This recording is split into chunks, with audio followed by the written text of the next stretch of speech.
Bernard Lévy, bonjour. Vous êtes directeur du développement de l'enseigne Marché aux affaires. Tout d'abord, merci d'avoir accepté l'invitation de Franchise Magazine. Avec grand plaisir. L'enseigne Marché aux affaires est positionnée sur le marché du bazar, des stockages et décorations discount. Où en est votre développement en France et quels sont vos objectifs pour 2025? Eh bien, écoutez, nous avons clôturé l'exercice 2024 avec 351 magasins. Depuis le début d'année, nous avons ouvert 8 nouveaux points de vente et nous avons procédé à la reprise de 2 magasins de candidats qui prenaient leur retraite. Donc, le développement se déroule plutôt bien, assez dynamique sur ce début d'année. Et nous imaginons ouvrir entre 25 et 30 magasins sur l'exercice 2025. Est-ce qu'il y a des villes ou des régions où vous souhaitez vous implanter en priorité dans les mois qui viennent? Alors, j'ai envie de dire non. Nous allons ouvrir partout où le marché est porteur. Le concept de l'enseigne marché aux affaires est un concept périurbain, voire rural. Nous n'allons pas nous installer sur des communes de type métropole où l'environnement concurrentiel est très dense, souvent sur de la très grande surface. Les loyers sont prohibitifs et il en est de même pour les taxes foncières. Donc, on va plutôt s'installer sur des villes moyennes et on peut même aller sur des villages de 2500 à 3000 habitants dès lors qu'on est en proximité d'un alimentaire qui va drainer suffisamment de trafic. En règle générale, on a besoin à 10 minutes, un quart d'heure en temps d'accès d'avoir entre 15 et 20 000 habitants à peu près. D'accord, ce sont des magasins de quelle surface?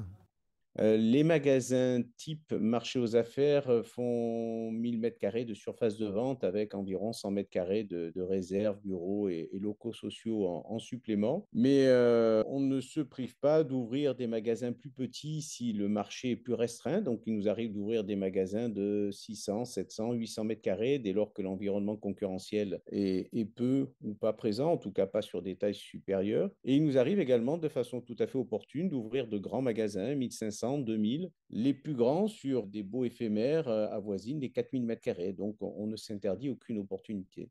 D'accord, quel profil de franchisé vous recherchez en priorité? Bon, on recherche avant tout des franchisés volontaires et commerçants. Et dans le sens commerce, ce sont plutôt des gens qui aiment les gens. Ça veut dire qui aiment la relation humaine, qui sont à l'écoute à la fois des clients, des fournisseurs, mais aussi des conseils de la centrale, puisque nous, on est là pour transmettre un savoir-faire. Donc, cette notion de commerçant, c'est une notion que j'aime bien. Ce sont des gens qui sont ouverts à tout, aussi bien aux choses qu'ils aiment comme ceux qu'ils n'aiment pas. On peut vendre des produits qu'on n'aime pas, on peut travailler avec des fournisseurs qu'on n'aime pas, mais l'essentiel en tout cas, c'est d'être dédié totalement à ses clients et d'être dans la relation humaine. C'est un vecteur important, notamment au travers de la centrale, qui est une centrale familiale et qui privilégie toujours la relation humaine. Est-ce que ce sont plutôt des hommes, des femmes, peut-être des couples? C'est de tout. En définitive, c'est vrai que on va dire presque dans une société historiquement patriarcale, les premiers commerçants étaient plutôt des hommes à venir nous voir, mais nous avons très fréquemment des couples qui viennent s'épanouir en famille pour exploiter leur point de vente. Nous avons de plus en plus de femmes chefs d'entreprise qui se mettent à leur compte et lorsqu'un premier magasin est lancé, il n'est pas rare lorsqu'il s'agit d'un couple que monsieur conserve un magasin pendant que madame va en gérer et en ouvrir un autre ou que ce soit les enfants qui prennent leur envol et qui, fort de l'expérience de leurs parents, aillent ouvrir leur propre point de vente ensuite. Quel est l'âge moyen de vos franchisés? Oh, il doit situer à une quarantaine d'années à peu près. D'accord, et le plus jeune? L'adhérent avec qui nous ayons ouvert le magasin, qui était le plus jeune, je crois, avait 22 ans. Quand je dis qu'il a grandi, c'est une moitié de... Il doit avoir la trentaine aujourd'hui, donc ça fait déjà un certain moment, mais l'âge n'est pas une barrière. Ce qui est important, c'est d'avoir la tête sur les épaules, l'envie et bien entendu un apport personnel qui est nécessaire à la mise en place d'un point de vente. L'enseigne existe depuis quelle date? Alors, l'enseigne existe depuis 1984. Elle franchise depuis 2004, mais elle a surtout accéléré son développement depuis 2012. Pour rappel, en 2012, le réseau était composé de franchisés qui étaient plutôt une bande de copains et qui cumulaient 37 points de vente. À aujourd'hui, donc, on est 351. On devrait s'approcher des 370, 380 d'ici la fin d'année. Et le réseau a changé complètement d'ampleur sur ces 10 dernières années. Vous avez parlé tout à l'heure d'une opération de reprise. Est-ce qu'il y a un certain nombre de magasins, j'imagine, qui sont à reprendre chaque année? Oui, c'est l'échelle démographique qui le veut. Chaque année, on a des franchisés qui souhaitent prendre leur retraite. C'est d'ailleurs une sécurité pour un franchisé de savoir qu'il fait partie d'un réseau qui va s'occuper de la reprise de son point de vente, puisque d'un côté, on est là pour faire vivre et développer le réseau, mais aussi pour gratifier et remercier les franchisés qui ont fait ce bout de chemin avec nous, et donc qu'ils puissent bénéficier de leur investissement et d'avoir une position pour leur retraite qui leur permette de vivre des jours heureux. Donc, dès qu'il y a un magasin qui est à la cession, nous le proposons à nos nombreux repreneurs.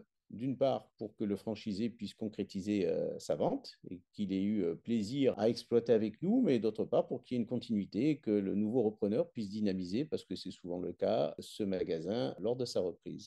Est-ce qu'il y a beaucoup de franchisés marché aux affaires qui ont plus d'un magasin? Oui, avec le recul, on se rend compte qu'on a bien 50 à 60 franchisés qui ont plusieurs points de vente. Et quel investissement un candidat doit prévoir s'il veut rejoindre votre enseigne?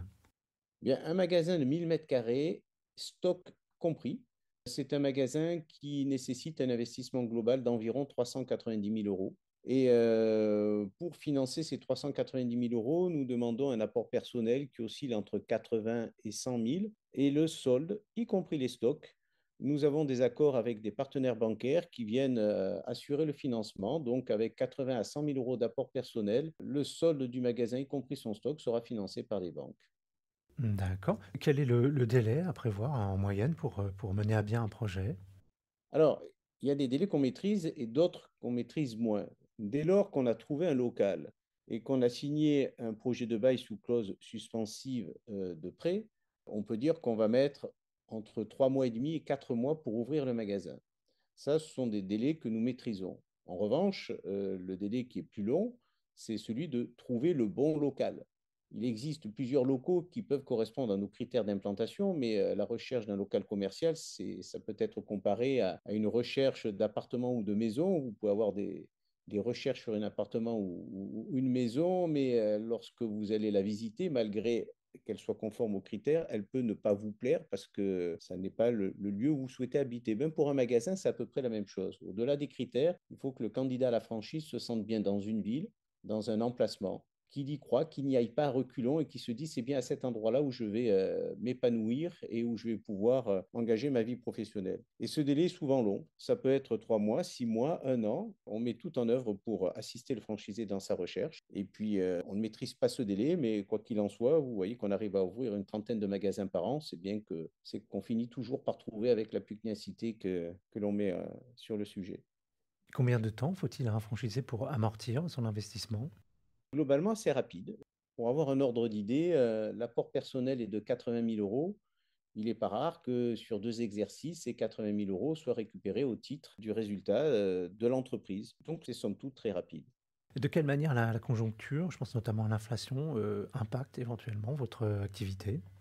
Alors, j'ai envie de dire qu'elle impacte plutôt psychologiquement que dans sa réalité. Dans la conjoncture que l'on traverse, sachant que les produits que nous commercialisons dans nos magasins ont une origine à plus de 80% asiatique, on va dire que les conditions d'achat sont très favorables, notamment avec la Chine qui a besoin de baisser ses prix. Le dollar dans lequel se font les transactions est au plus bas, le prix du carburant est au plus bas, le prix des transports est au plus bas. Et nos fournisseurs qui sont dans une conjoncture compliquée sont relativement ouverts à faire de nombreuses offres commerciales intéressantes. Donc nous n'avons jamais aussi bien acheté et proposé à nos consommateurs de tarifs aussi agressifs et appétants. Ce que l'on constate, c'est que depuis le mois de novembre 2024, nous avons un trafic qui ne cesse d'augmenter dans nos magasins, puisqu'au-delà d'être des bazars, nous sommes des discounters et que les consommateurs ont besoin de plus en plus d'acheter discount, puisque la notion de prix et de pouvoir d'achat est une notion très importante pour les consommateurs. En revanche, ce qu'on constate, c'est pour ça que je parle de psychologie, que l'incertitude de la conjoncture fait que les consommateurs sont plus prompts à faire attention dans leurs achats et achètent un peu moins sur ce début d'année, un peu moins dans le nombre d'articles que ce qu'ils achetaient jusqu'à présent. Donc, nous avons la chance d'avoir un accroissement de clientèle qui nous permet d'être toujours en croissance de chiffre d'affaires, mais dans le comportement, on se rend compte qu'on a des consommateurs de plus en plus prudents. Est-ce que vous prévoyez de faire évoluer votre concept dans les années qui viennent? Alors, il évolue toujours en termes de qualité de magasin, dès qu'on a une idée pour améliorer le trafic, la présentation des produits, le balisage des produits, nous le mettons en œuvre immédiatement parce que nous sommes très réactifs sur le sujet. Une chose qui ne changera pas, c'est que nous devons rester avant tout des discounters. Ce qui est important de noter, c'est que tous les intervenants dans le discount aujourd'hui sont tous issus, comme nous, des deux chocs pétroliers de 73 et 79 qui ont fait que nos magasins ont démarré par ce qu'on appelait à l'époque la solderie, c'est-à-dire vendre les surplus de stock des industriels. Mais une fois que les industriels ont commencé à fonctionner à flux tendu, on a une partie des soldeurs qui se sont spécialisés dans l'importation de marchandises, sachant que le leitmotiv, c'était le prix. Et au début, les articles vendus dans les solderies étaient plutôt de tendance ringarde, pas souvent de bonne qualité. En tout état de cause, ils n'étaient pas chers et on va dire que c'était des produits qui étaient plutôt orientés et destinés dans la cible d'une clientèle relativement populaire et modeste. Depuis, ces magasins ont très fortement évolué pour devenir des magasins de bazar, bazar discount, et on a une partie des points de vente qui se sont orientés vers le bazar, donc une offre de marchandises relativement générale, avec une orientation très fortement cadeaux, décoration et petits meubles. Et très peu d'enseignes, dont Marché aux affaires en fait partie, sont restées sur le discount. Nous, Marché aux affaires, on est très produit de consommation courante, qui représente près de 80% de notre chiffre d'affaires, et les 20% restants étant orientés sur des gammes saisonnières comme le printemps, l'été, Halloween, Toussaint, Noël, et du déstockage. Ce qui est important, c'est d'être dans le discount, d'avoir une valeur faciale à l'article qui est faible. Donc, un article marché aux affaires moyen se vend 4 euros et le panier moyen est à 20 euros. Donc, on a une partie de notre métier qui va vers un certain embourgeoisement et une autre partie qui reste discount. Et nous, marché aux affaires, on entend rester dans notre génétique et rester des discounters. Bernard Lévy, je vous remercie. Je rappelle que vous êtes directeur du développement de l'enseigne Marché aux affaires et que votre actualité est à retrouver notamment sur les sites Franchise Magazine et AC Franchise.